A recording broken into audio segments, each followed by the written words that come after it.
Hello my Otaku buddies, I'm Hermit Frost and this is Otaku Weekly, and today I am here to review Yu-Gi-Oh! Arc 5 episode 74. I know you guys are loving that new intro we get, by the way, but I got one thing to nitpick about it.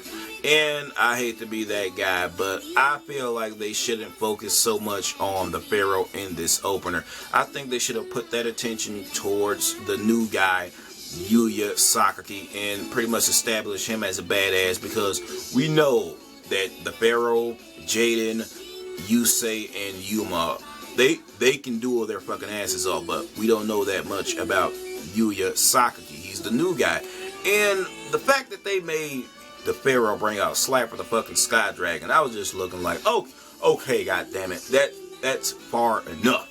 And at the end of this opener, Yuya is all the way in the back, and I'm just looking like, what the fuck is the Pharaoh doing in the front? I mean, sure, he could have been like in the background, like the biggest or some shit, and they could have put Yuya in the front, because this is his like series. This, like, Yu-Gi-Oh! Arc 5, this is his shit. Like, why is he in the back and the Pharaoh's in the front? Like what? But with that being said, you guys, let's get on into this review. In this episode, they told this story so fucking right in this episode. I love what they did with this duel, by the way. They didn't just wrap it up in one episode. They making the fans get invested. They're making them come back for more because they split this duel up. This duel may possibly be a 3-part episode. Like, they may split this duel up into 3 episodes. Also, at the end of this duel, we may even get like some signs of Academia, because next week's episode we see someone we didn't see in a very long time. I will get to that in a moment.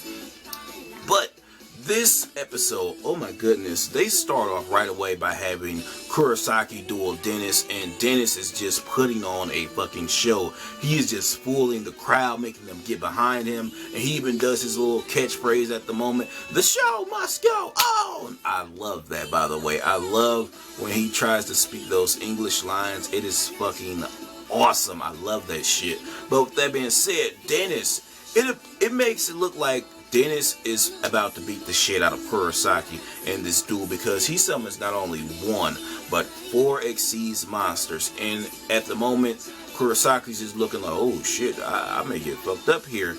And they even says it themselves. They're just looking like, oh my goodness, this is an Xyz versus Xyz showdown here. Who will win? Who is the master of the Xyz summoning? And I'm just looking like, Kurosaki, man, Kurosaki, you gotta beat Dennis in this duel. You just gotta beat Dennis, man. You've been losing your duels lately, man. And with that being said, Kurosaki just pretty much looking like, are you really an ally or a foe? And at one moment he even says, this is not a entertainment duel. This is a fucking battleground to me, because I know I can't trust you, and I know you are not from LDS, because you are displaying techniques that they do not even learn at LDS. You are doing shit that I've seen before, somewhere I've seen on a battlefield. You are showing signs that you are from none other than Academia. And they're just looking like, you know, Dennis might not be an ally here. And I'm just looking like, no fucking duh. And at one moment in the episode, all of Dennis's Xyz monsters get off the field, and Kurosaki just does this trap cards ability by having him reveal his hand. Therefore, we see none other than a polymerization, and Dennis just looks like, you know what? You made me take off my mask, Kurosaki. Kudos. Kudos, motherfucker. You exposed me. Now what? And Dennis just, oh my goodness, he just summons like a shit ton of fusion monsters, and he just makes this unimaginably strong fusion monster just come out. Ancient Gear something. I forget the name at the moment because I'm not a fusion user. But with that being said, this card has 4,500 attack points.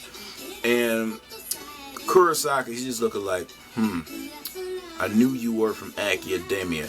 I can't believe I just said that. He says, I know you were from Academia. But with that being said, everyone just looking like, holy shit, he's from Academia? Oh my goodness.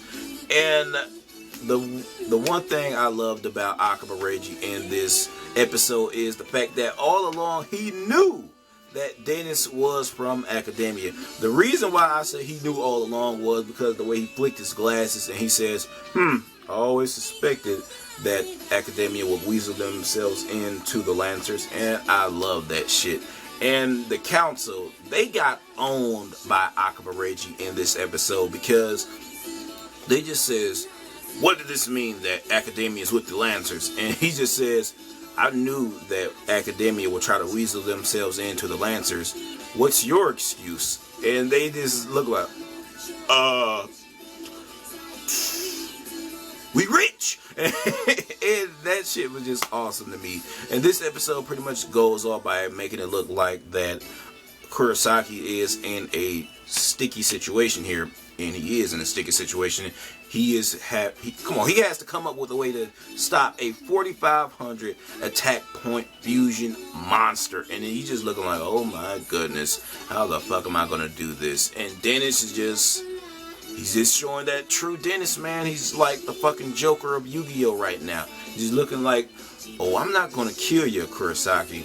I'm just gonna hurt you really, really bad. And I love that shit. That the fact that he's just this crazy ass duelist, by the way. In the next week's episode, that is when shit gets real. My predictions is that Kurosaki, he's gonna find a way to beat that fusion tank that Dennis has at the moment. And did you guys see who is going to be in next week's episode? They pretty much putting out those little breadcrumbs that Academia is already in the synchro dimension, and I'm just looking like, yes, I want to see that shit happen.